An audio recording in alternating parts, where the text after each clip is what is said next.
Welcome to Freshly Guided, episode 262. This episode is with Yousaf Shah. Guys, you are going to love this episode. I know the listeners of Freshly Guided, because the listeners of Freshly Guided, I feel like, are like me. And if you're like me, you're going to love this episode. Before I get into the episode, I just want to let you guys know, I'm going to tell you guys in a second what the episode is about, so hang on for that. But before I do, the tour is back, as you guys know, and we're going to be touring around Birmingham, London and Manchester in 2022. February the 5th in Birmingham, March the 11th in Manchester, and finally our flagship show in London, March 15th, just before Ramadan, 2 weeks before, to get you in the mood of Ramadan as well.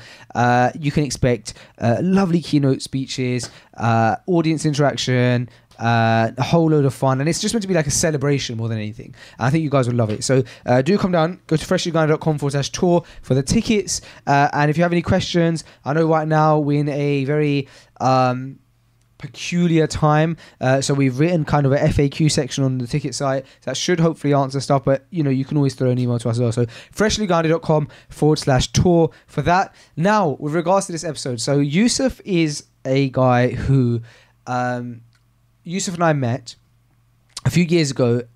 He was a attendee / delegate at my podcast workshop, which you guys will hear about in the episode. And then we kind of stayed in touch, and he ended up jumping on board and offering his services as a marketeer for the Freshly Guided tour when we had originally had it planned in 2020. And I love how Yousaf thinks, how he talks, and I've always wanted to sit down and have a conversation like this with him, and I'm really do feel grateful and blessed that I was able to do that today with you guys as well. So I think you'll love it. We speak about books and the books I'm interested in. We speak a lot about leadership, a lot about mindset shift, a lot about professional mental growth in the professional world. We touched on loads of topics that I think that a lot of you guys will resonate with. So I think you'll like this episode. So without any further ado, this is episode 262 of Freshly Guided with Yousaf Shah. Enjoy. And welcome to Freshly Grounded, the brand new podcast. Well, it's not exactly brand new anymore, is it? Welcome to Freshly Grounded, the podcast. That's better. Created by best friends Faisal and Sam. Huh? I said welcome to Freshly Grounded. After that bit. Created by After that bit. best friends Faisal and Sam. Really? It seemed cool, so I was like, yeah, why not? What about a mocha? We're on now, by the way. What about mocha? Never really. Because a mocha is like halfway between a hot chocolate and a coffee. I've tried mocha, but it's never as good as actual hot chocolate. It's not as good as a hot chocolate, of course, yeah. Because people try mocha expecting a hot chocolate, but a mocha is definitely the gateway. It's the gateway coffee, Right. And then once you've had a mocha, you know, slowly you think I could go for like a latte, which is a very milky coffee, and then you'd go, okay, I've had a milky coffee, like let me go for cappuccino, which is strong, about the same size as a latte, but it's stronger than a latte. And then once you've gone cappuccino, you eventually will go down to a flat white. After a flat white, I'm on now cortado. Now this is a full coffee for me. This is my favorite coffee. This one's called Blanco Ligero. It's by Nespresso. I probably pronounced that all wrong. And that, after that, I suppose, is when you're just drinking black coffee shots. I don't think I'd ever be on that at that point. I don't think that's me. I think for me, I found coffee quite discerning. Like, it was quite cool. Yeah. So I tried Coffee it. culture's lovely. Yeah, that's what I liked about it. Yeah. The taste was horrible, gave me headaches, didn't respond well to it. So then I just thought, I think I'm fooling myself. Yeah, you know what? The coffee culture is a good enough reason to want to drink coffee, I think, because it is quite a. I like the culture, man. It's a very warm. It's a warm culture, the coffee culture. Yeah. So yeah, man. Thank you for joining me, bro. I appreciate Thank you. it. Thank you for having me, bro. So I'm trying to get my mic all perfect and stuff, so I can just sit back and relax. And it's sometimes they just don't go. It just doesn't go your way, and today's that day. Here's how I wanted to start the episode. Not like this. I wanted to say that, did you know that you were the person who introduced me to Simon Sinek? I didn't know that. Because you obviously bought a book here for Omar, Leaders Eat Last. And I may have heard of him at the time, but I definitely hadn't been introduced to him, really. And then when you bought that, and then when you gave that as a gift, you also explained it a bit. That sounds like my kind of thing. I feel like everybody's heard the saying "Leaders Eat Last," haven't they? And not that the saying originates from Simon Sinek, but obviously he's written the book, and so then because of you, I got the book, and I read it, and then I went down this because if you remember correctly, you know so much about it, which I'm sure you won't. You were that week. You were heading to a Simon Sinek event. Yeah. And because he'd come down to London, you said this guy's my favourite speaker, and I'm going to the event. So I think we had a thing going on around the time you said I'm unable to make it. I bought these tickets ages ago. So I did actually want to ask you how that event was, but that got me intrigued. Oh man, it led me down a rabbit hole for months, just consuming all of his content. I just loved it, and what I loved about it is there's so many people who speak about leadership. In essence, leadership is definitely not all he speaks about. And as you obviously know, he speaks about, I think, all types of professional mental growth within the professional realm. And the thing I like about his talks the thing that I liked about his talks, and still do, is that it is backed by data and common sense. Whereas sometimes people are purely motivational. There's some great motivational speakers, bro. But when it's pure motivation, it wears thin. There's no backing behind it. It's, you have to get up out of bed because success is very like success Tony isn't gonna Robbins, get isn't itself. it? Yeah, you have to chase success. True. But that motivation wears thin. And then what Simon Sinek, it really refreshed it for me. So yeah, thank you for introducing me to him, because I know that you didn't know that. So I'm thanking you in person. Yeah, I actually saw the other day, you were like, I think someone asked you if you could have any guest, what would be your ultimate guest, and you were like Simon Sinek. Yeah, love his stuff. Really, really good. I think by background he's like an anthropologist. He does like anthropology or whatever it is. Okay. I think so. That makes sense as to why he's so data driven then. Yeah, so he comes like from quite like a social science background, I believe. What was your degree? Marketing, wasn't it? Marketing. And then your master's was in? Marketing as well. Okay, yeah, so I did strategic and digital marketing at masters. So yeah, so how did you come across Simon Sinek? For me, there was like this one video that went viral. Okay. It was like the millennial one. So it'd been seen by hundreds of millions of people. I think in 2017 it was like the top 5 most searched videos or something. Huge. But not only did I resonate with it, I thought it was quite interesting the way he kind of puts it across. It was quite refreshing how eloquent he was, and I just thought this guy's got something about him. Remind us what the millennial video is about, for a refresher, but also for people who don't know, who haven't watched any of his content. So effectively what he says is that millennials as a generation have their own inherent problems which come into the workplace that make them quote unquote difficult to manage. And all these business owners across the world are saying, we've got this millennial problem, and that millennial problem is effectively that they're difficult to manage. And he gives his take on why it's difficult to manage and what people need to do to kind of solve it.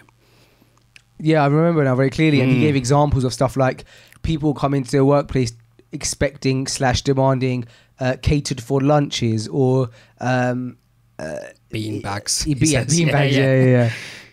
Like unlimited holiday options or work from wherever you want and stuff like that, Yeah. So he puts it down to a couple of different kind of causes, effectively.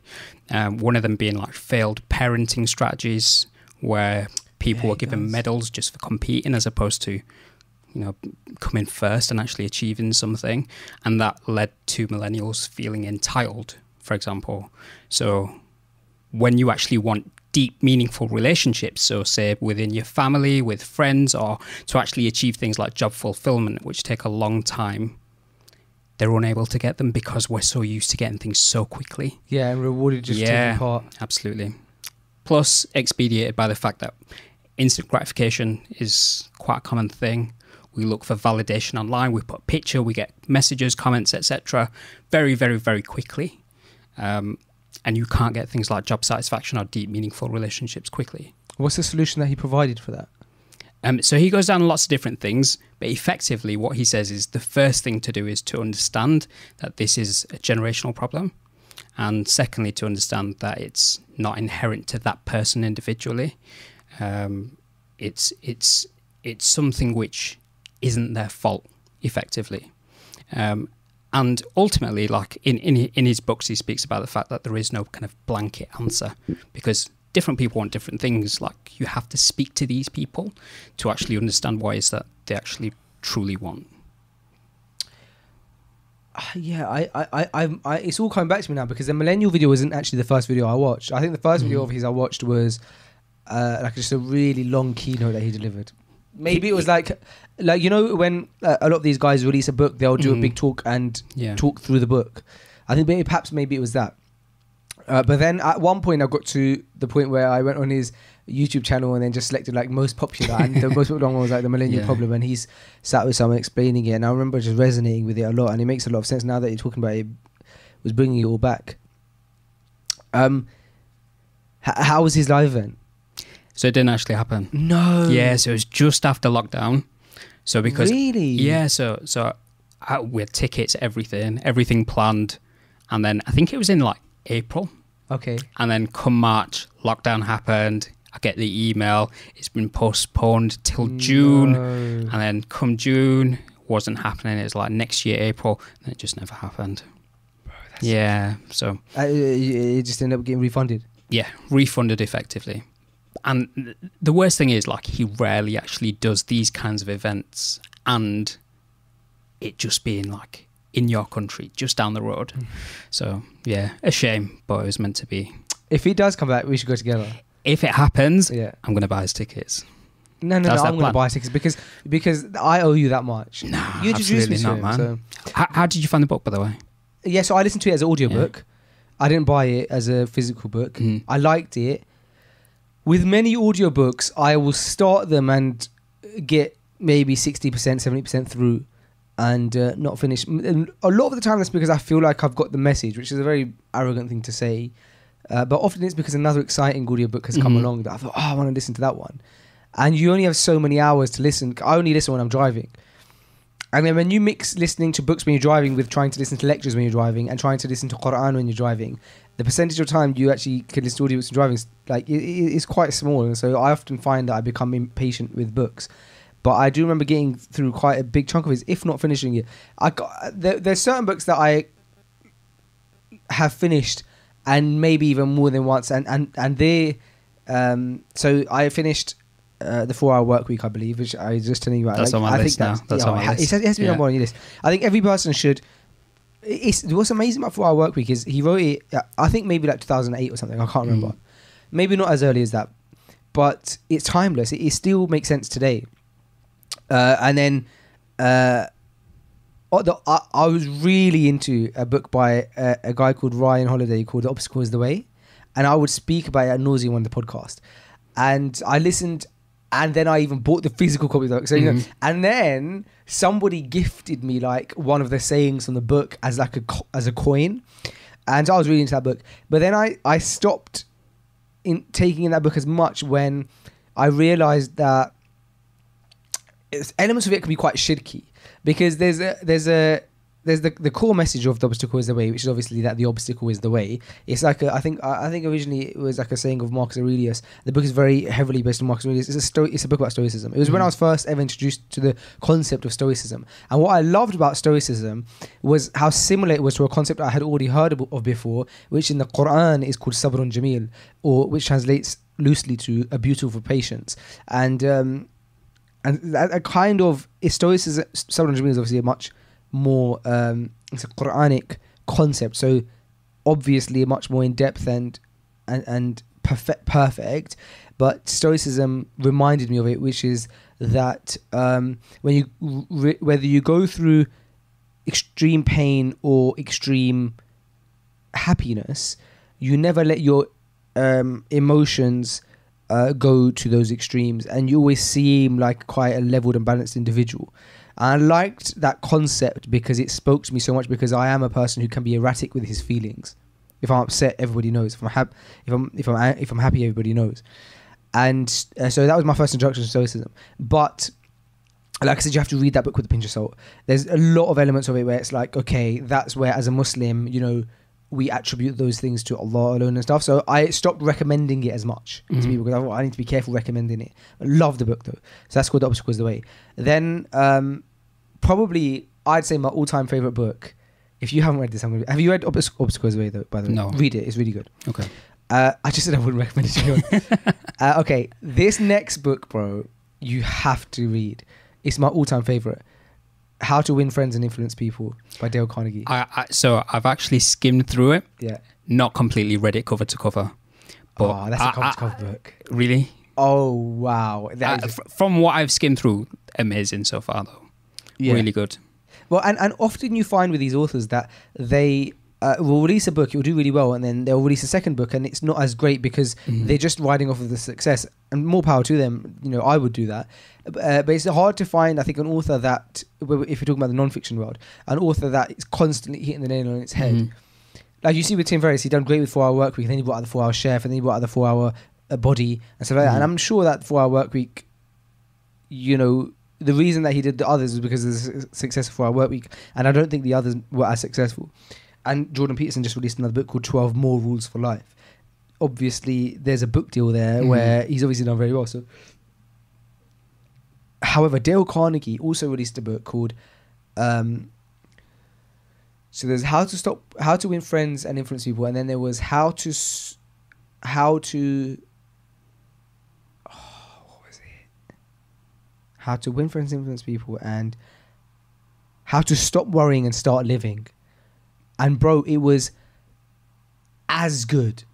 And it wasn't even the same stuff. Like, I read The Obstacle is the Way, I was obsessed with it. So then I bought Ego is the Enemy, which is Ryan Holiday's other book. And it was just too similar.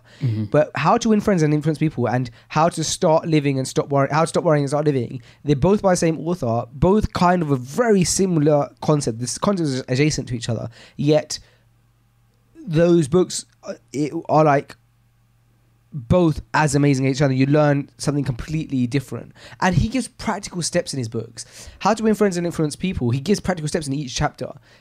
A person's name to that person is the sweetest sound that they'll ever hear, and the whole chapter is about how when you say somebody's name, Yousaf, you get their attention, but also they like you more. It makes sense, so use people's names often. That's a whole chapter about that. And so he gives, you know, points that you can take away action points, and he did the same as how to stop worrying and start living. Really easy, simple stuff. Like, he gave examples of how other people in the past, successful people who had the problem and then managed to get over it, how they dealt with it. And some people did things like they would give themselves a process. So like there's one really popular one in that book. It's a 3-step process. When you go through something that you're really worried about, you ask yourself, step 1, what's the worst case scenario? It was the worst thing that could happen in this thing, obviously other than death, but like, you know, let's say, for example, may Allah protect us, we lose this podcast, right? Like the recording messes up. And I'm stressed because I'm trying to recover it. What's the worst thing that could happen? Well, the worst thing that could happen is that we've lost it. And then the step 2 is, how can you make, step 2 is, how can you make the worst how can you try and reduce that, or like stop that from happening or something like that. So that would be like, okay, let me try and actively like recover it. No, sorry. Step 2 was accept the worst case scenario. Accept that could happen mentally. And then step 3 was how can you now work at it? But just by going through those steps mentally, all you're doing is you're aligning your thoughts. Okay, facts are that I could lose this episode. All right, step 2, accept that. All right, I'm accept that. If I lose it, I lose it. The episode's just not going out, and I have to accept that. All right, step 3, all right, let me try and recover it and see what I can make happen. But I've accepted that could happen. And so that was one of the concepts that was quite popular. Simple things, but actionable. I think that's one of the things that I liked about Sinek as well. The thing with Simon Sinek's work is like every single book bangs. Like every single one is really good. He's not just trying to elongate a concept. He's not just trying to rinse something dry. It doesn't feel that way anyways. Like all these books have been very different, but also really valuable. So the first one I ever came across was Always Start With Why. And that is usually your favourite author's favourite book. Is it? Yeah. So a lot of people, a lot of authors are quoting it, especially in like the non-fiction world. Saying it's one of the most influential books for them. And then you've got Why Leaders Eat Last. And then there's a couple more. I think he's fairly recently, he did Infinite Games. Okay, Infinite Games. He did one about that. Really interesting as well. But all in like the business space. Tell us a bit about that first book. Always Start With Why. Yeah, so effectively what he says is that you have a why, which is your underpinning to every decision you ever make in your life. So your why is what drives you to do what you do. And we have a moral acceptance within society to have some form of consistency to our beliefs and morals. And the clearer your why is, the better you're able to execute for purpose in your life. Yeah, that sounds like a really good book that I would like to read. Yeah, really, really good. People often speak about as an initial step to starting a business or something. It's quite common for people to say, start with your why. So an entire book based on data that gives practical advice on that sounds really great. One of the best things about his books is he gives so many case studies. So he'll have like an initial concept for the entire book, and then he'll break down the different bits to his actual concept, and then he'll have lots of case studies to kind of put that point across. And I think if you're someone like me who just doesn't understand complex things straight away, you need that kind of synthesis. You need to be able to see it to make sense of it. I don't know if you listened to the Joe Rogan podcast episode with Naval. No. I think maybe he even has a few, but there's one that's like really, like a really popular one, right? And this is not me in any way like endorsing, the beliefs of people and stuff. But Naval says something really interesting and amazing. And it aligns to what Simon Sinek says about the problem with millennials. Naval says that, and I think we're practicing it right now, actually. He says that we as a society are reverting back to a much more refined, a much better way of earning a living, right? Like this whole kind of freelancer model. And the model is that back when we were in hunter-gatherer times, we would provide for our own family. We would bring the meat home for our own family to feast on, and we were responsible for that. And that was an individual responsibility, and we were fine and happy with that, and that's how we liked it, and we felt responsible for the people that were dependent upon us. And with that being said, though, we would move in tribes. So, okay, there's hunting to be done. We go as a tribe, we hunt our meat, take our meat back to our homes. And then somehow we ended up going into a curve of employment, where there's a boss or a board, a committee, and you work for them, you get your salary, and you become slave to that institution. And he said that now what's happening with information becoming readily available, like we were just speaking about off air, and about how you can like study something and then monetize it the next week. What's happening is we're moving back into a direction of people having skills. Yousaf's great at marketing. Faisal runs a podcast. Faisal's putting on an event. He needs marketing for that event. So he calls in Yousaf. So now Yousaf's part of the Freshly Grounded tribe for this project. Everybody gets their meat and then goes back after that project is done. And then there might be another project 6 months down the line. And so effectively what he's saying is that everybody is a contractor in our like 21st century terms. So, and he said that's the most effective way to work now. And he said that eventually he believes that the world in a few short years' time will be full of just people being contractors, and that's great. It's actually complete job satisfaction, because that now you get freedom, because you're, as a contractor, you're working for yourself. Freshly Grounded, you're not a Freshly Grounded's employee by helping us sell tickets for this event. You're still working for yourself. Freshly Grounded is actually your client, if anything. But for that project, we're now a tribe. We're a team. And it gives people breathing space. It gives you the ability to be around people and work really well together. And all these highly skilled individuals come together and then go away for a bit.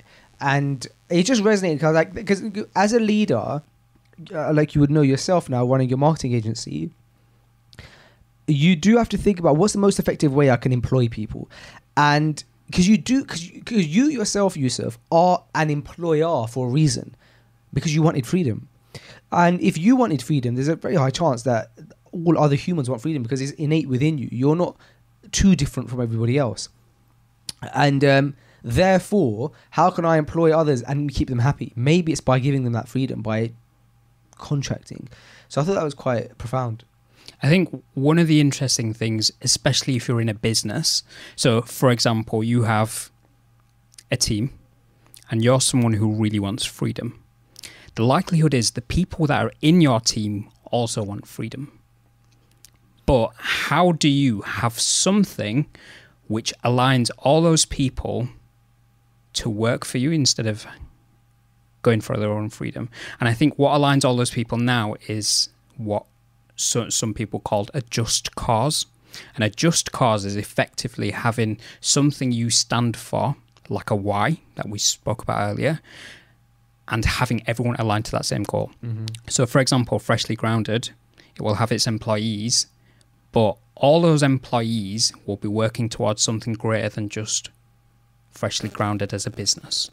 You have this big vision that you share. And I think that's when massive big companies can often get into turmoil, and where smaller companies often excel, because in smaller companies, because the chain of communication from ground up, people working on the floor, through to the CEO, the head or the founder of the business who has the vision, it's easier to pass that vision along down the chain on a smaller business.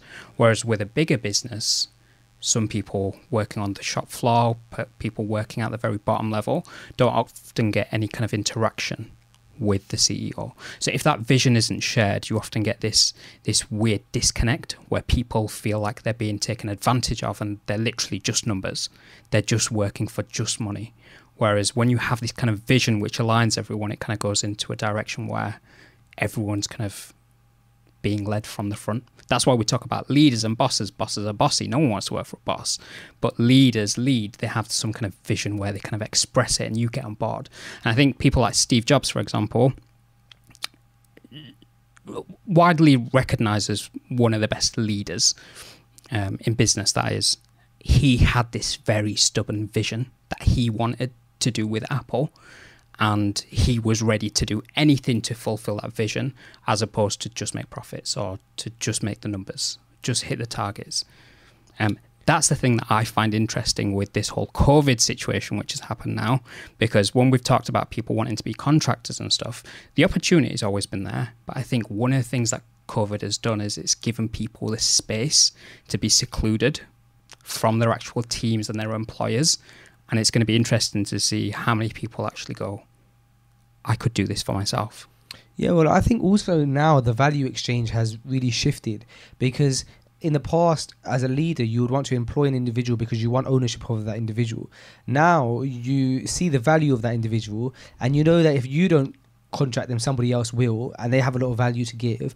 And so you're willing to not have the control in order to get the results that you're after.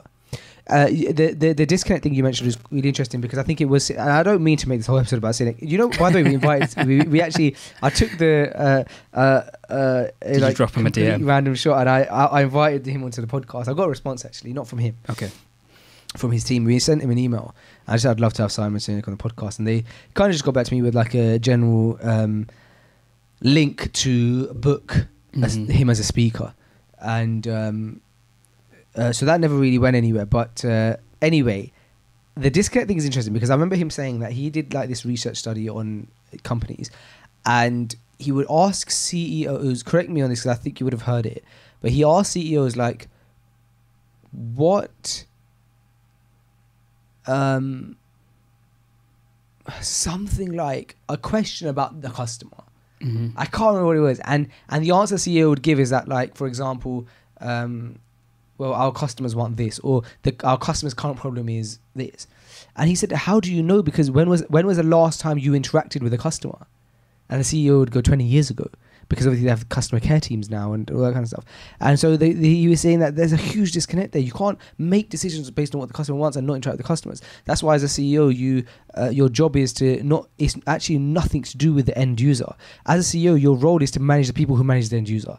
And I thought that was quite effective, because you, as a leader, you have to realign yourself and say, yes, how we make money is through the end user. But that doesn't mean my role in any way, shape or form has anything to do with the end user. Perhaps my role is just to manage the people who manage those end users, and I need to manage those people really well.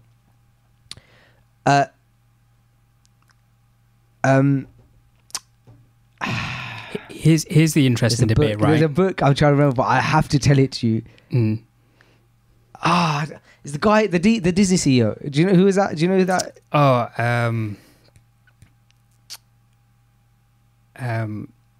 I can't remember. The ex-CEO of Disney. His book, bro. If you haven't read that, it's called. I think it's called The Ride of a Lifetime. Right. Okay.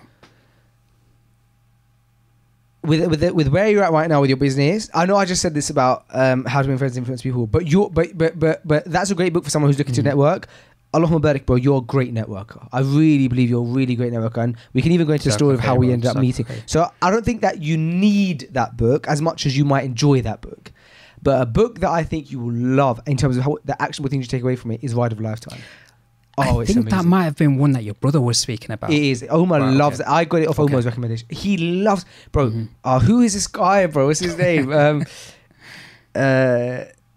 CEO. And it's the whole story of like taking over like Pixar and giving people their existing Pixar email addresses and stuff, right? Yeah, Robert Iger. So Bob Iger is what he calls it. So he was the CEO of Disney, and actually he ended up resigning. He said in his book when he's going to resign, I think it was like 2030, so I can't remember, and he ended up resigning just before COVID. The guy obviously smelt a rat. I was like, I'm out of here, because this is going to be a difficult manage, because he outwardly wrote in his book when he's going to retire. So for him, for things to change all of a sudden, and then all of a sudden COVID goes everywhere. Like, they got parks in China and stuff, so when it first broke out, he probably started sniffing things and thought, you know what, it's a good time for me to retire. That's my guess. It's just a hypothesis. Things he writes in that book, bro, is just amazing. So he talks about his interaction with Steve Jobs, because obviously, as you rightly said, talks about Disney and Pixar, and Pixar was obviously the CEO of Pixar at the time, I believe, was Steve Jobs. So he speaks about his relationship with Steve Jobs, and how his last conversation he had with Steve Jobs, he went for a walk with Steve Jobs when he's right at the end of his life, just like a weak, frail man. He talks about how he's the first person, he turns the coffee machine on in the Disney offices in the Disney headquarters every morning. Bob Iger turns on the coffee machine. That's iconic. It's iconic. Yeah. He's the first person in the building. Yeah, he's the CEO of the company. He talks about his whole routine, bro. How he balances everything. He talks about his relationship with his wife. How his relationship with his wife is so important. The things that they do together. How they manage their time together. So for somebody who runs a company was a CEO of a company that's worth billions, is very interesting. And he another real cool takeaway is talks about creatives and how to let down creatives, because he said when you have meetings with creative people in your business, you don't speak to them how you speak to like finance or analytical people, because creatives are very emotional about the work that they've done, because they've done that work, and so you have to change the way you speak to him. And he gives his technique on how he speaks to creatives. And I believe, because I read this book, I listened to this book about a year and a half ago, so I'm trying to remember what, like, this concept. I might have mixed it with other books or other concepts, but I believe what he said was that they respect you being direct, even though I believe that may have been what he said. So something like that, but I can't. No, basically, with the creative not beating around the bush. Something like that, I can't remember. You'd love that book, though. You're going to have to write me all these books down, bro. No, that's it. That's all my recommendations done. We'll have to create a list, Yeah. I reckon, and then I'll go through them one by one, inshallah. But look, I appreciate you coming down because I wanted to have a chat with you because I think it's worth telling the story of how you met. And it's interesting because although we've, I suppose, started working together in some capacity during the last tour, and then we have our paths have crossed a few times, and the story, we've never sat down and had a discussion like this for a lengthy period of time. I think that's because mine and yours brains work very similarly, and that you just want to move fast. Like, what's actionable, what's actionable, what's actionable. But how we met, I think, is really just phenomenal, man. So initially, it was obviously because, so the podcast workshop. Mhm. I'll give context, and then you carry on the story, right? So the context is, I launched a physical podcast workshop in 2019, and we booked a room in Fulham Football Club, Craven Cottage, and I just wanted to lead this seminar where I taught people how, anybody who wanted to start a podcast, from not understanding anything about podcasts to actually being able to launch a podcast, and it's for people who want to start a podcast. And Yousaf came to that seminar as a delegate / student, yet had zero intention or interest in starting a podcast. Is that right? Yeah, I'd say that's pretty accurate. Yeah, and you carry on the story then. Why? Why? So I'll tell you from my perspective. From my side of things, you obviously put out a podcasting workshop. The way I saw that was an opportunity for a fixed amount of cost, and that cost was the travel, the cost was the ticket to actually attend this workshop. And the opportunity for that cost was the chance to sit in a room full of 20, 30 people who wanted to be content creators who were interested in podcasting. And then obviously to have you there, that network and access there. So this is effectively 30 different networks that I can access for one ticket and some travel. As someone in that kind of field, as a marketer, that's a dream. That's the golden ticket for me. So I think that's why I kind of came down, thought I'd speak to as many people as I could, and I think that was quite apparent when I got there. I was trying to speak to everyone, trying to move seats here and there, join different tables, speak to you guys, and yeah, like that was the cost and the benefit to me. And then post that, we then put on a tour. Yeah. No, sorry, we put on an event, the Operation Excellence, the Aldwych event. And I suppose you got in touch with Yousaf to volunteer at the event? Or did you speak to me? I can't or how did that actually work? remember how that came around. I can't remember off the top of my head how that came around. Fine. What I remember is the email that you had sent me when Yousaf hadn't got in touch with you. Yeah. And so what happened is, I received an email in my inbox, and it said, the title of it was, Faisal, do I need to call the police? Obviously, I opened the email, and it was like, hey Faisal, I volunteered for the Operation Excellence event. I needed to just get some details off Yousaf so I can arrange travel and accommodation and stuff like that. And but I haven't been able to get through to him. Just wanted to know, do we need to call the police? Is it to make sure Yousaf's okay? Something like that. Yeah. And that's such a humorous email, perfectly written in terms of, like, if that was a cold email, it probably wouldn't have worked. But we had met before already, so we had some sort of interaction in the past, and I suppose you gauged from my personality, and I was able to read it from, your voice and stuff like that. And it was just a great email, man. And so I responded instantly, and then that was nice to hear. It was nice to see, because it was like so humorous but switched on and stuff like that, and then we arranged it from there. So that was the next step, wasn't it? Yeah. Then I think from my side as well, I just want that email to be opened. Yeah. So, bit of clickbait, so some irony, some Well, you're a marketeer. humor in there. Yeah, absolutely. And I think that was the second time we actually spoke, and then we'd actually met at the event. Yeah. And then from there, we've had a couple of exchanges here and there. And then you were very generous in offering your services for the tour, which was going to go up in 2020. And you were basically, we had just started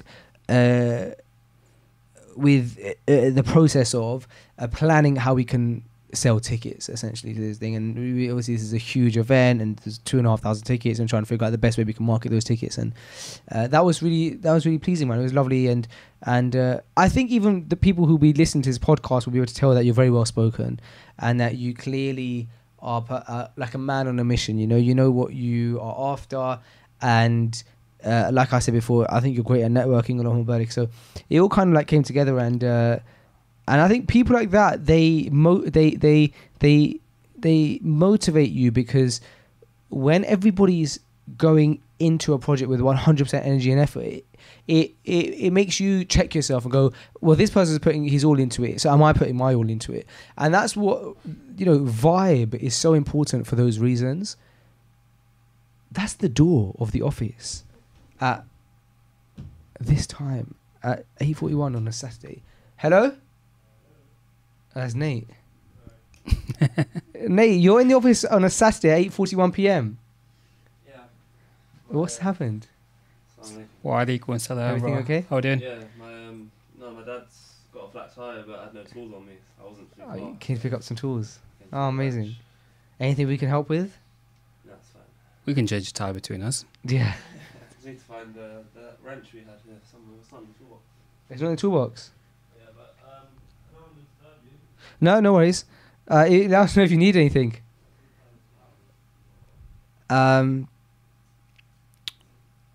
So yeah. So that was the I've lost my train of thought now. Yeah, we're talking about bringing some energy into the team. Yeah, I everyone's think on it. energy is Yeah. important. I think energy. I agree. I think so too. I think cultural fit to a team is probably more important than skill set, more than anything else, because you can always teach skill set. I think it's harder to teach personality. It's harder to teach someone to be a certain kind of character to fit a team. That's why that's one of the things that I love about Apple as well. Mhm. There's like a 4-step interview process, even when applying just to work for them in retail, and each step is completely different. It starts as a group interview where there's a lot of role play involved and stuff like that. Then a second interview is a much smaller group, and then eventually you will have like a one-on-one interview. And then there's like a table, like a round table kind of interview where there's no movement or anything, but it's like you can tell that they're trying to see how you come across when you conversate, because all you do in that interview is just introduce yourself and speak and talk about a few things. Not once do they care about the knowledge that you have on their products. It's not about this, because like you said, skill can be knowledge can be taught, but it's very hard to teach personality, isn't it? I think so, yeah, definitely. And I think that kind of coincides with the kind of space we're in, especially with like creativity, for example. How do you test that in an interview format? How do you bring someone into your team thinking this person is creative enough? Like, it's very hard to judge. So I think, just take Freshly Grounded, the guys that you have here, like, everyone fits in perfectly. And I think a big part of that is the cultural fit as opposed to the skill set. Where do you think that leaves introverts? I think introverts have their own strengths and weaknesses, as do extroverts. Introverts can work just as well in a team as extroverts. I don't think that really changes much, if I'm honest. I guess what I'm asking is because it's a lot easier to grab attention as extrovert then, isn't it? If we gave the Apple scenario as an example, it sounds like an extrovert would find it a lot easier and thrive in those kind of situations as opposed to an introvert.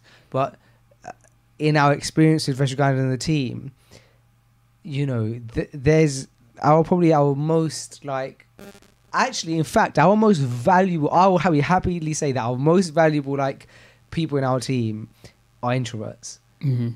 And but had they maybe gone through a traditional path of interviewing, I don't know if that would have been the case, that you can like go, oh, there's a spark there.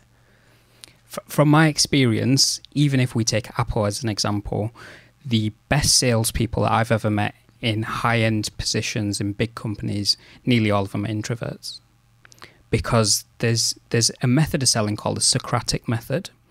which is effectively you ask a lot of questions. So, just like you go to your doctor, for example, you don't walk in and say, "Oh, I've got this problem," and he says, "Right, okay, here's paracetamol."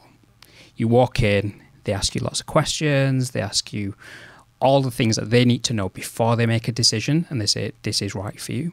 That's how top-end selling works as well. So people come in and they say, "We have X problem in our business." The salespeople will say, "Okay, well, we need to know more."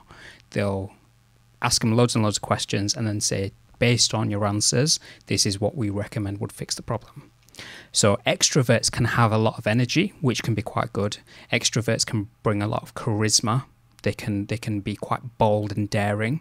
But introverts, on the other hand, for example, can still work great in sales because they're quite calm, collected. They can ask the questions that need to be asked. And I think it depends who you're selling to, because one method doesn't always work for everyone. One person might be better sold to as an extrovert. One person might be better sold to as an introvert. It's also, I think there's also an element of thinking, and there are some types of people who think with a very logic, like kind of centered approach, and other people think with enthusiasm and risk. And there's in my experience and the team that we have, I've seen such huge advantages of both. I've had people on my team who have gone, there'll be a problem that arises, and they'll say, "But why? Why don't we just not do that? Or why don't we just do this?" And we all stump. We're like, "I don't know." And it's like, it's true. We haven't simplified it and gone, "There's a simple solution to this. There's a logical route." We're just following the hurdle. We're just thinking a problem exists where it doesn't, right? And that's, one of the most powerful things that happened here was, so there's a guy, I don't know if you'd want me to say his name. Being with how humble and reserved and he is, he probably wouldn't, but I'll say part of his name, so because I want him to have recognition if he's listening to it. So Khawaja, one of the guys who was here, him just being on board and having those questions that would stump us, but they were it was just show that like every dot had to make sense. So if you were like, "No, we don't do that," it would be like, "Well, why?" And then when you answer that, you realize that actually there are simple steps. And he actually got us in front of the CEO of Unilever. Unilever, bro. It's the biggest, that has to be the biggest company in the world. It's got to be one of the biggest, hasn't it? Huge. They've got so many brands. He was directly emailing the CEO of Unilever, directly emailing back very quickly. And it just goes to show that like there's beauty in it. Nothing really came of that. I think we weren't ready for market. We're very small, like in terms of what we can offer Unilever, especially at the time. I mean, even now. But it was the fact that happened. But then again, there's people on our team that sometimes those brothers sometimes are take so much time in perfecting something that they never press the button. And there's other people on our team who will just press a button and things move fast. So the balance is so important, isn't it? I think that's the beauty of team, isn't it? Like a team of complete introverts and a team of complete extroverts will have their inherent problems. Yeah. And I think the beauty of team building is when you can almost try and build a team where you negate certain weaknesses by someone else's strengths. So like you said, there's some people who just want to push the button. Some people really want to deliberate and make it perfect. Both have their downsides. But when you pair them together and there's some kind of trust between them, there's some kind of synthesis, some cohesion between them, then it really works. Speaking of, earlier in this episode, we spoke about the talks that we had watched of Simon Sinek and stuff. And I have a question for you. Because I can think of two instantly when I think of this question. But I've never asked a guest this. Are there any keynotes, talks, speeches that exist online that come to mind as, or statements from those keynotes come to mind as as things that completely just threw you off in amazement, or just made something click, or just stuck with you, or saying or quote? Anything that comes to mind when I ask you that question? I've got two pretty much straight away. Okay, fine. So I'd love one to is hear one of the first ever like business books that I read, which was Rich Dad Poor Dad. that. Okay. So there's an instance so just to give some context about the actual books themselves. So effectively, Rich Dad Poor Dad is about Robert Kiyosaki. Yep. Growing up, he has a dad who's quite poor, and then he's got his friend's dad who is quite wealthy. And he goes on this self-reflection in this book about the experiences that he's had with both his dad and his friend's dad, and how they kind of differ in their mindsets. And he puts it down to their mindset, which is why one of them's very rich and one of them's quite poor. And in there's one bit where he says something like, poor people say, I can't afford this. Rich people say, how can I afford this? Wow. And that kind of mindset shift was huge for me, because it's not just about money. It can be about anything. Yeah. So you can say, instead of saying, I'm not ready for this, if you rephrase that your kind of mindset and go to, how can I be ready for this? Instead of being like, well, I want to be happy from life. If you were to ask, what do I need to do to be happy from life? Those are huge questions. And I think just that small change there, that was huge for me. And then the second one is a quote which I've read so many times over and over that I know it pretty much like ingrained in my mind, and that is it's a quote as opposed to an actual book or a video that I've watched, but effectively the quote is, for a seed to achieve its greatest expression, it must first become completely undone. The shell breaks, its insides come out, and everything changes. For someone who doesn't understand growth, it looks like complete destruction. That was deep for me, because it changes everything into perspective. Yeah. And you realize that, well, actually, when it's time to grow, when you're going through growth, it doesn't always feel good. Sometimes when you're going through your hardest times and it feels like destruction, maybe you've just misunderstood it. So that was big for me. What's interesting is that they both are about mindset shift. They both show the power of the brain, because of how you perceive those situations. It's interesting because the two that came to mind for me were not... I think it shows that you have a very strategic approach to life, maybe. And the things that came to mind for me, perhaps now I'm thinking, maybe I have a very emotional approach to life, which I think is a negative. You know, you could say there's positives to being in touch with the emotion stuff, but I think it's more so negative. I think there's a beauty in being a stoic and being able to see things from a strategic perspective. So I admire that about you, because the two that came to mind for me were they're both commencement speeches, and there's one this notorious commencement speech by Jim Carrey of all people, and he said something. He said, "My dad could have been a great comedian, but he chose to go down the conventional route and become an accountant." And he was an accountant, and after, this isn't verbatim, but after, for example, something like 20 years of being an accountant, he lost his job, perhaps through an economic downturn or something. And we've seen that through COVID as well. So many CEOs have just lost jobs and stuff. So he said, after 20 years of being an accountant, my dad lost his job. And then he said to me, son, you can fail at what you don't want. So you might as well try and do what you love. And it just hit me, man. Because I suppose because of COVID times, it's, you sometimes don't do what you want to do or what you think will make you happy and successful, because you know that it's going to be tough. And you know that the standard route is safer. But imagine taking that standard route, and like we saw in COVID, after 20 years of hard work, people lost their jobs overnight because the companies simply couldn't afford to keep them. And that's, at the end of the day, that's what it is. It's a financial decision for these CEOs. So that hit me. And then the second one is another commencement speech, really popular one, and it's a bit about it's about fatherhood. And I think I heard this. I think this even affected me before I even became a father. I think I heard this one. This is really powerful, man. So he goes, my dad. Actually, they're both about dads. That's interesting. I never thought about that. So this guy, he said, my dad would wake up at, again, this is not verbatim, so I might be exaggerating elements of it, like 4:30, 5:30, but I'll say it as best as I can. So my dad would wake up at 4:30 a.m. every day.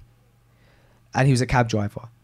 And he didn't start his shift until 7:30. And one time I overheard a conversation with my mum and my dad, and my mum said to my dad, why do you wake up at 4:30 when your shift doesn't start yet? And he said, maybe one day one of my boys will be awake. I would have woken up in the middle of the night, and they'll see their dad in the act of greatness. And boy, that hit me. Deep. Because, and by the way, through our religion, which is the only thing we need to ever measure anything, because that's what life really is about. Through our religion, we know the real men are the ones who are awake early, i.e., before Fajr. You're praying, your Qiyam al-Layl, the barakah is in the morning, so on and so forth. And that's why I find it hard when people say they're not a morning person, because in my head, I'm like, you might think you're not a morning person, but your fitra is a morning person. Like, you can adapt. And I said to you that I don't like the idea of being controlling at all and giving people freedom and fresh ground and stuff. But I've been thinking for a while that we overdue a team day for a long time. And I have been thinking for a while that one of the things I want to push in that team day is that if you work fresh ground, you have to be a morning person. Not for us. We're not going to ask you to do anything at 6 a.m. But for you. Because that's how much I believe that a morning... But like I said, our religion tells us barakah in that time in the morning. But anyway, that quote hit me, man. And so I love that, man. I love that. It is an interesting thought. When people say they're not a morning person, do you reckon they're not morning people? Or do you reckon they've failed themselves to be morning people? I think they failed themselves, bro. Because, and I think the reason I say that is because I used to be a night owl. I used to say I'm not a morning person. I just don't believe that's true. I believe that it's... I believe it's like... An element of it is shaitan, laziness. Because what's happening is you're up late. You're probably up late. You're probably sleeping at 12 o'clock, 1 o'clock. I don't think you have to go to extremes. Like recently, I've been sleeping at 8:30 p.m. and I do think that's an extreme. And I'm actually planning to adapt that and change that, because I think that I'm actually not giving some people their rights, i.e. friends. I think that's only the one department of people that I'm not giving their rights to is friends. And I kind of actively chose that if something has to lose time in my life, it would be friends. Because my friends will always be there, and I have such great friends that they don't require my time all the time, stuff like that. So it's okay but you can't not spend time with your wife. You can't not spend time with your kids. You can't not call your mum. You can't not go to work. You can't not spend time with the Quran. But you can not see your friends, and they'll still be there. But I think that's wrong. I think even your friends, they require your time. And that's what a good friend is. And so I have thought I need to change that. I need to not be so strict on sleeping early. But with that being said, bro, I do think that the cause of people not being morning people is because they're up late at night. And bro, if you think about the majority of the time you're up late, are you doing anything beneficial? I don't remember me ever doing anything beneficial at 11 p.m. or at midnight or at 1 a.m. I don't, because I'm not good at working at that time. So work's out the window. I'm not good at like revising at that time. I'm probably at best socializing. But I don't believe anybody has to be socializing at 11 p.m. I think you can socialize at 8, you can socialize at 9, you can socialize at 10 and still be in bed for 11. I'm not saying go to bed at 8, 9 o'clock, but if you're sleeping at 1 a.m, if you find yourself sleeping at 2 a.m, I do think you should question, what am I doing in those hours? Because if you do just sleep at 11, let's say, and you need 7 hours sleep, which I think is a really strong amount of sleep, you wake up at 6. Or if you sleep at 10 and you need 8 hours, you wake up at 6. Like if you sleep at 10, you need 7 hours, you wake up at 5 a.m. Like this is good. You're getting 10 p.m, 10:30, but 11 p.m. I don't think that anybody would say they're missing out on their evening if they sleep at 11. Yeah. So okay, you sleep at 11, you wake up at 6. Nowadays, if you wake up at 6, bro, it's still before Fajr. You're getting 7 hours sleep. You're fresh for the day, and you get to wake up before Fajr to pray your qiyam, and you get to attain that barakah of the morning. The mornings are slow, bro. It's beautiful. I think once you conquer your morning as well, you've conquered the whole day. Yeah. I think it's Jim Quick who says you give your sovereignty to whatever you do in your first hour of the morning, or something like this. And effectively, what he says is, whatever you're closest to on a morning, whatever you do in your first hour, that's effectively what runs your day. So if you're waking up and you're first on your phone before you're even saying good morning to your family, before you're doing anything else, if you're looking for validation through your comments, likes, shares, all that kind of stuff, that's a dangerous position to be in. You're giving sovereignty to your phone. Do you value your mornings? Love my mornings, yeah. So I try and be the first one in work. So I try and get to work before we officially start, just because I like to have a nice, easy morning. I think if I'm rushed on the morning, my whole day feels rushed. Yeah. Everybody can relate to that. Yeah, I think it's nice to have like a natural kind of time to firstly wake up, then do your whole morning routine, get into work, without having to rush and without everything being on your head straight away, and then ease into it. Do you think that all people are habitual people? As humans, are we creatures of habit? I think so. What do you reckon? I think so. I'm sure there's studies on this, and we know the answer. Perhaps from both a secular and an Islamic perspective, but I don't know. I have no knowledge on either of the two with regards to habits. But my hypothesis is that definitely. Even if I look at my morning, I do, or my day, I do the same thing. Give or take every day. I think routine can be quite important, especially if you're in a position like yours where you have lots of big decisions to make in the day. Because if you're making a lot of your decisions early on without a routine, so you're outside of your routine, because that's one of the benefits that routine gives us. The benefit is we don't have to think about it. Yeah, that's true. So people like Steve Jobs, for example, would wear the same thing every single day because he didn't want to waste a decision. So things like that, I think once you have a routine, it benefits you in having to use less cognitive load, so that throughout your day you can actually spend your brain power on things which are meaningful. Tim Ferriss mentioned that he has a rule that anything below $1,000 he doesn't make the decision. He allows his PA to make the decision, and that's just takes so many away. He's willing to lose anything less than $1,000 on a bad decision, basically. And he trusts his team with it. And so in his emails he'll write something like, someone's asked him for something, maybe it's like a marketing spend or something like that, and he's said, hey X, CC'd my PA in this email. She has the authority to make any financial decisions up to $1,000. So please speak with her directly. If it's anything more than $1,000, then feel free to drop a message. Something like that. It just eradicates so many things. And so he's chosen things like that, which I think are quite powerful. I think you have to have rules. Yeah. Is there any rules that you have, whether it's in your business or personal life, outside of Islamic rules, that you try and stick by because they work well for you? Is there anything that comes to mind? I can think of one pretty much straight away. So one of the things that I do at home is I have my evening meal with my mum. Oh, that's nice. That's lovely. As often as I possibly can. So the evening meal, like even if friends are inviting you, like I try to have it with my mum instead. That's lovely. And then no phone at the dinner table. That was a big one. Yeah, big one for me, because that used to be me. That used to be me eating one hand, phone in the other. You're trying to consume content. You're trying to eat. No, it's not. I think you have to be really conscious of consumption as a whole. And I think one of the things that we don't realize is like your phone is a source of consumption, not just the foods that you eat. So just as much as you need to be having healthy foods, you need to be really careful about how and what you're consuming. I'm bad with that, man. I set myself a rule at the beginning of lockdown and I didn't stick to it, and my rule was after 7 p.m. my phone goes on the charger in the kitchen and it doesn't leave the wire until the morning. And the theory behind my theory behind it was that but I'm not restricting how much I use my phone. The only rule is it has to stay on charge. It has to stay on the wire.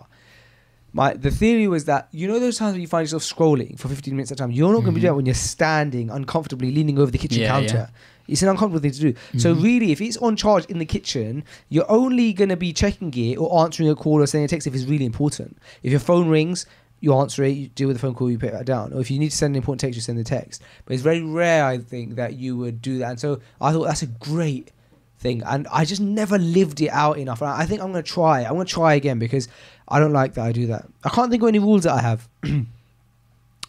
When I asked you that question,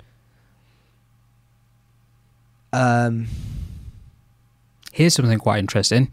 So a lot of the high-end like business owners, CEOs, like multi-million pound companies, as well as to-do lists, they have not to-do lists. Really? And their not to-do lists are meant to be longer than their to-do lists. Oh, wow. So sometimes on their to-do list, they'll have like 3 things that they actually want to achieve that day. Very, very small in comparison to many of the executives who will have like 20 things to do in a day. They'll focus on the 3 things that they have to achieve that day. And then on their not to-do lists, that's like quite a generic thing. And they'll have, I must not go on my phone early morning. I must not do X, Y, Z. I must not have pizza for lunch. I must, whatever it might be. Wow, that's amazing. Yeah, weird way to live. But this is what's happening in people that are highly successful. Oh, so that's amazing. Yeah. I've never thought about that. I'm a person who uses to-do lists every single day for everything I do. Same. I've never considered using a not to-do list. I'm going to try it for about a week, I think, when I'm back from the tour, because we've got a tour coming out now from Monday to Sunday, and I'm going to be busy with that, and it's going to be travelling out routine. But when I come back, wow, that sounds really effective. I'm going to try and do that. It's kind of similar to, there's an app called Streak, or no, it's not called Streak, it's called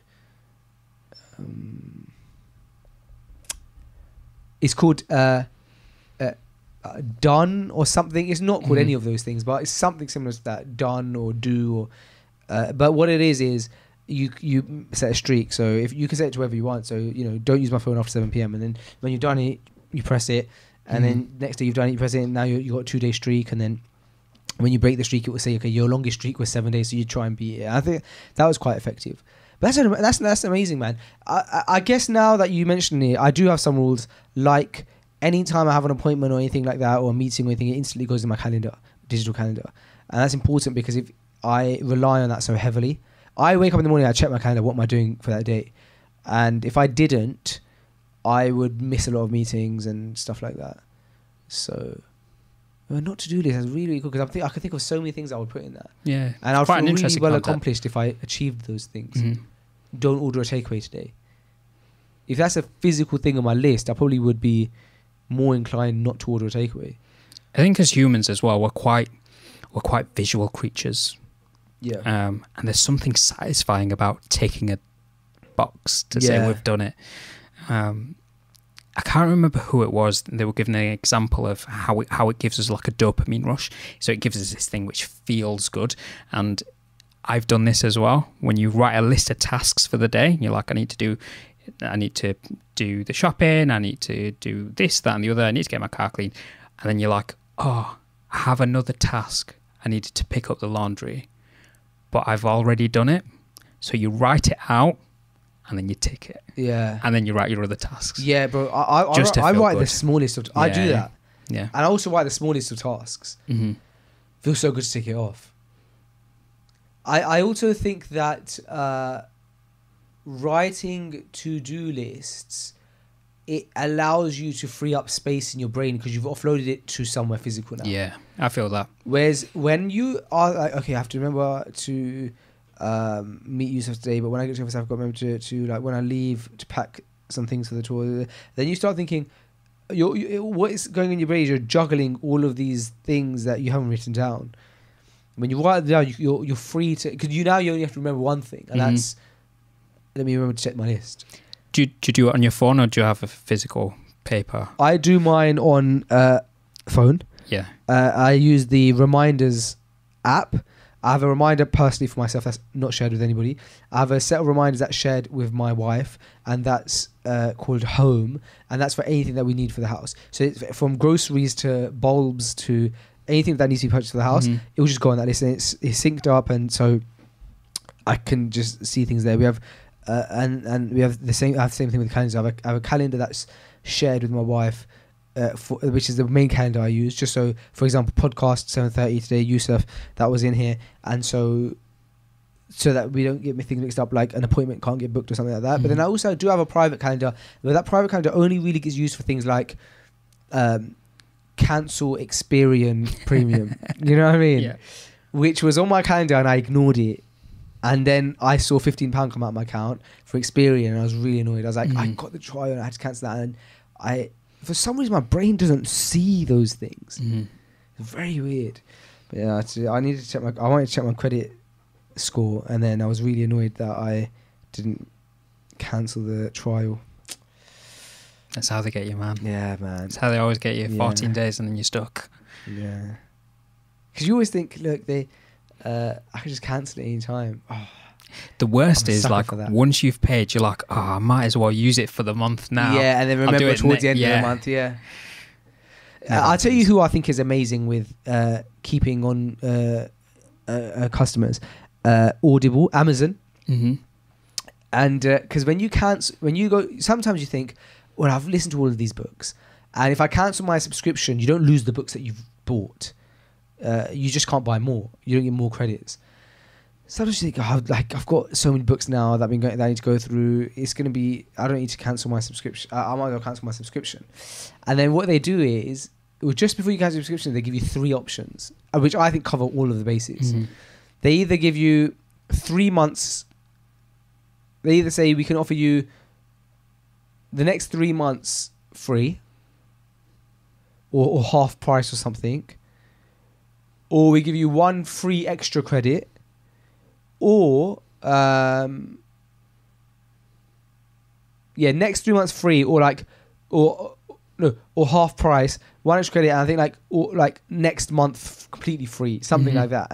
And what tends to happen is, it is probably one of those things that you're after. You either, most of the time, it's probably like, look, I've got a few credits stacked up. Like, I don't need to keep paying. I don't need it. And so you think, oh, next 3 months free. And then even if you don't go for any of those, before it lets you cancel, it even says, would you like to pause your membership? Which you'd always go for, because you think, okay, well, I can always come back to it. So you pause it, but then all it is press a button and you can resume it. And so I think they're great at keeping customers, because they give you great options like that. And I've always failed at cancelling my Audible subscription. It's interesting. I'm sure you are as well. You're really intrigued by consumer psychology. You're just thinking like, what? And the basis of consumer psychology, so just try to understand the mindset of a person who is the end user of your product. The basis of it, I always think back to eBay, and about how they decided, or was it PayPal? Same company either way. They decided that the buy now button should be yellow, which went against all UI on their site. But it was that yellow encourages people to buy more. And you still see, I think Amazon to this day, their buy now button is yellow. Is there anything else on the Amazon website yellow? No. That's just amazes me, like that, those small decisions, and there's so many more of them. I think UI and UX is so fascinating. It is. Because you're looking to measure behavior. You're looking to almost manipulate people into a certain kind of response. Through subliminals. Sometimes it's the smallest things which make the biggest difference as well. You hear about all these case studies about the buy button being a different colour, and all of a sudden sales go up by 70% or whatever it might be. Huge things. I find that fascinating. Yeah. Even things like, when you look at your own life, it makes sense. Because let's talk about, for example, if you were to give sadaqah, if you were to give sadaqah, and it's every time you give it, you have to fill in all of your details, but then with another charity website, it's Apple Pay and Face ID, just because for the sake of the ease, you can go for it. And so I see so many scenarios where I've gone to buy something and not bought it because when it's come to the time of purchasing, it's taken me to the WorldPay website, which just looks so like just there's no design behind it, and it's taken me to another website and it sends me back, and it's off-putting and for some reason.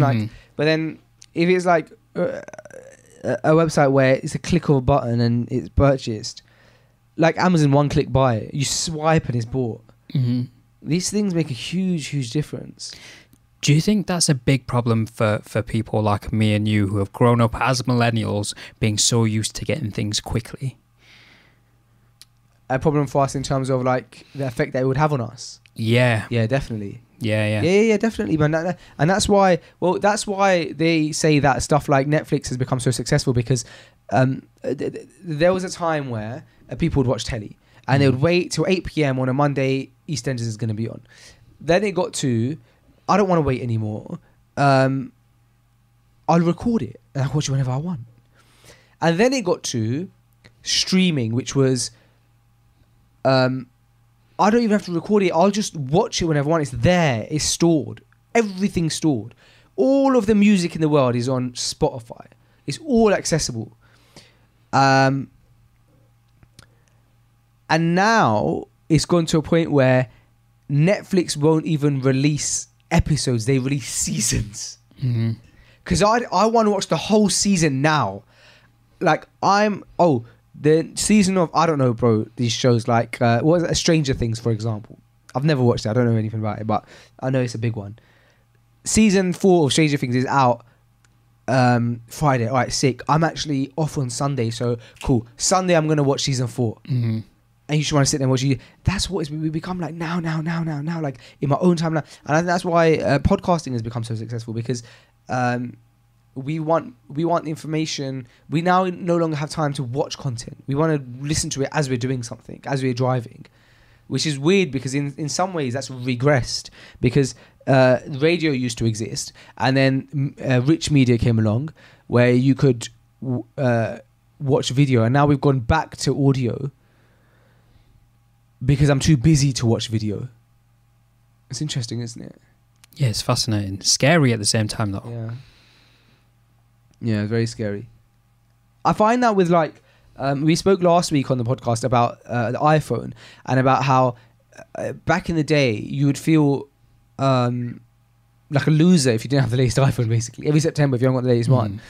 And then it got to a point where after a certain amount of iPhones, it's like, oh, I have the iPhone 10, you have the iPhone 13. I feel no difference. Like I can't, it's not, my iPhone 10 is not stopping me from experiencing the digital world. I don't feel like I'm missing out on anything just because I don't have the 13.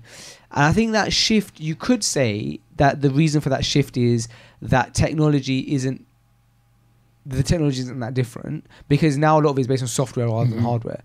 If you're not interested in the camera, there's only so much you're going to miss out on with software, right? Because the apps are the same. That you get the same apps on iPhone 10 that you get on iPhone 13. So that could be a valid argument. But what if the argument is actually that we've changed as a society? Our concern is no longer the physical features, and the concern is like, okay, like, does this do what I need it to do? You know what I mean? We're no longer fascinated. There was a time where we were so fascinated by the iPhones, bro, because we live in the era where we remember the first iPhone. So we're fascinated by new technology. It's not fascinating anymore. It's just so ingrained in our life. I need it to work. I think not just only that. I think people buy things for status as well. Like you said, people feel like a bit of a loser if you don't have the news, whatever it might be. But I don't know if that's the case anymore. I think it is. Fine. Yeah, I think that people buy things very much for status reasons as well. I can see why people. I can see your. I can see where you're coming from there. If we're talking about materialistic things like cars, but I can't see it anymore in technology, because I feel like people aren't concerned anymore with technology having the latest technology. They just want the technology to they'd want the latest technology if it means that they can do something faster than the other piece of Mhm. technology. But I have a H6 here, which I'm recording, which is our audio recorder. But there's a H8 out right now. But I have no intention of buying the H8 unless my H6 breaks. If my H6 breaks, I probably would get a H8 instead of a H6.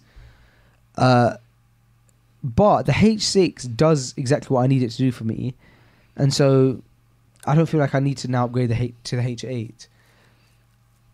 And I think that there was a time where you would go, "Oh, the H8 is a new version of H6. Let me get that." Or maybe it's just me. I don't know. But I can see it with stuff like cars,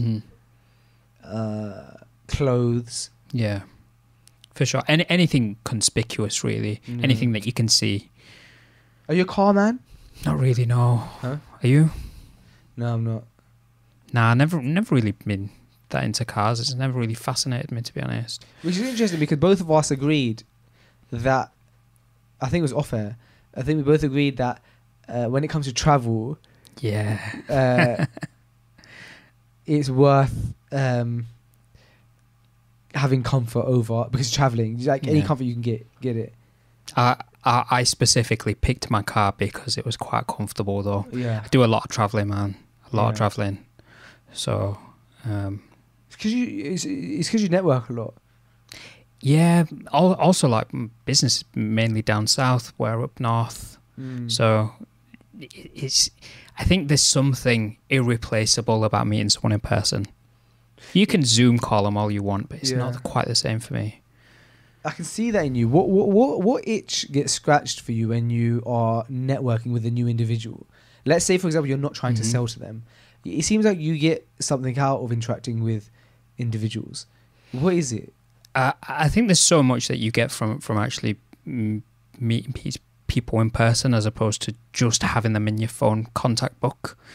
I think firstly is transfer of knowledge.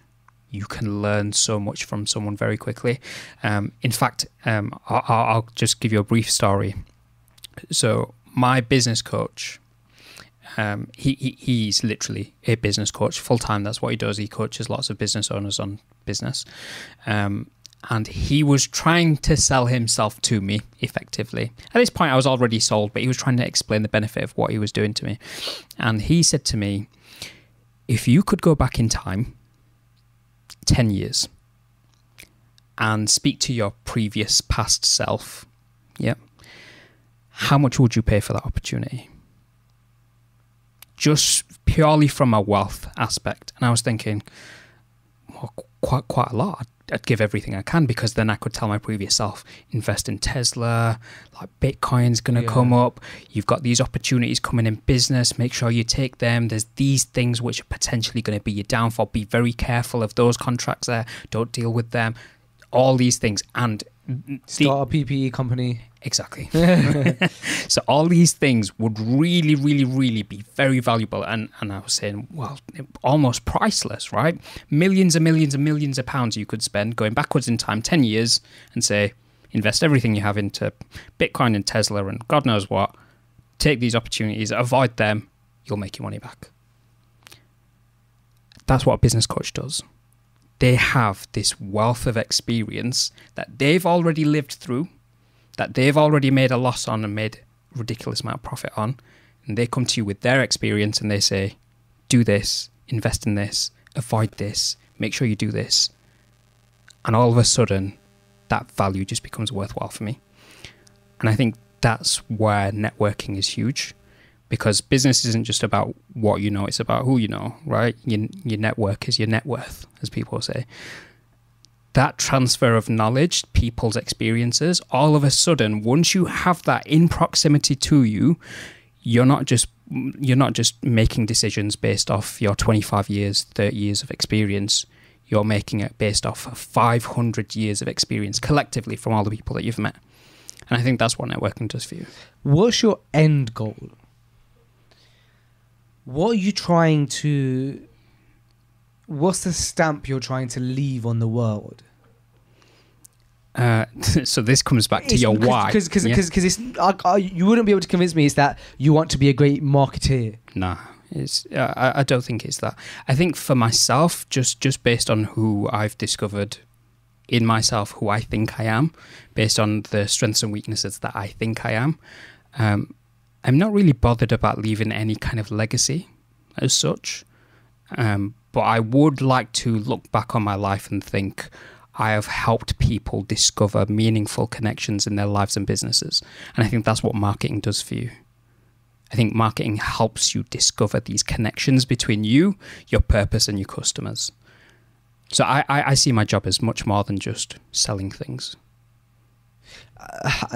Just before we go, it'd be lovely to talk about that jump, actually, because we were saying off air that that's one of the things that a lot of us struggle with, is that jump to actually like leaving a job to start a business or something similar. And you went through that jump recently when you started the business. You left a very secure job. Why? Why did I leave the job? Yeah. What made you do that? What made you make that jump? That jump is what people find the hardest. I think there's a difference between being employed and working for yourself. And working for yourself gives you this sense of freedom and satisfaction that you can't get always when you're employed. And I think that's what it was for me. I think naturally I was always inclined to be quite self-sufficient. In many ways, I thought I was built more so to work for myself than anyone else. But there was something which was stopping me, and it was just this feeling of not being ready.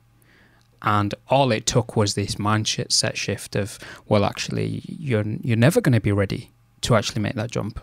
And if you wait around thinking, well, actually, I've got to feel ready before I commit to something, you'll just be waiting forever. Does age ever play a factor for you?